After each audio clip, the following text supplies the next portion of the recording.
தேவனுக்கே மகிமை உண்டாவதாக. சுத்தமான பாஷையின் மேன்மை. செப்பனியா 3ஆம் அதிகாரம் 9ஆம் வசனம். ஒருமனப்பட்டு அவருக்கு ஆராதனை செய்யும்படிக்கு நான் அவர்கள் பாஷையை சுத்தமான பாஷையாக மாற பண்ணுவேன்.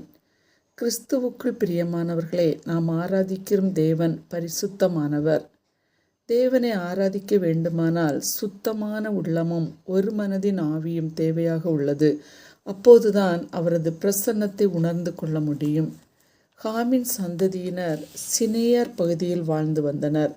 பெருமை உள்ளவர்களும் தொழில்நுட்பம் திறனும் கொண்டவர்கள். அவர்கள் தேவனை மறந்து தங்களுக்கு பேரும் புகழும் உண்டாக்கும்படி வானத்தை அளாவும் சிகரமுள்ள பாபேல் கோபுரத்தையும் கட்டி நமக்கு பேருண்டாக்க பண்ணுவோம் வாருங்கள் என்று சொல்லிக்கொண்டு ஒருமனப்பட்டார்கள். இவர்களின் பெருமையின் பாவம் சாபமாக மாறிவிடக்கூடாது என நினைத்த கர்த்தர் அவர்கள் பாஷைகளை தாறுமாறாக்கி போட்டார். தாறுமாறாக்கப்பட்ட பாஷை பெந்தேகொஸ்தே நாளில் பல தேசத்தார் ஒன்று கூடி ஒருமனப்பட்டு ஆராதித்த போது அனைவரும் பரிசுத்த ஆவியால் நிரப்பப்பட்டு பற்பல பாஷைகளில் பேசி தேவனை மகிமைப்படுத்தினார்கள். பார்த்து கொண்டு நின்ற மக்கள் அனைவரும் ஆச்சரியப்பட்டனர். நம்மையும் இந்த உலகில் ஆச்சரியப்படும் விதத்தில் பயன்படுத்த கர்த்தர் விரும்புகிறார். நம்மிடம் இருக்க வேண்டியது தேவன் விரும்புவதுமான குணம் என்பது தாழ்மையும் தேவனோடு ஒருமைப்படும் தன்மையும் தேவையாக உள்ளது.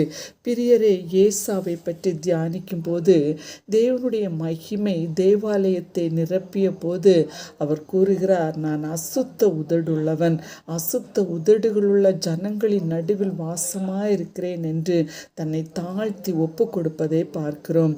தேவ தூதன் தன் கையில் பிடித்த குறட்டால் அவன் வாயை தொட்டு, இது உன்னை தொட்டதினால் நீ சுத்தமானாய் என்கிறார். நாம் உள்ளம் சுத்தமாகும் போது உதடுகள் தானாகவே தேவனை துதிக்கும். துன்பத்திலும் இன்பத்திலும் தூக்கத்திலும் துதித்து கொண்டே இருக்க முடியும். இப்படிப்பட்ட தேவனுடைய சமூகத்தில் நம்ம ஒப்பு கொடுப்போமா?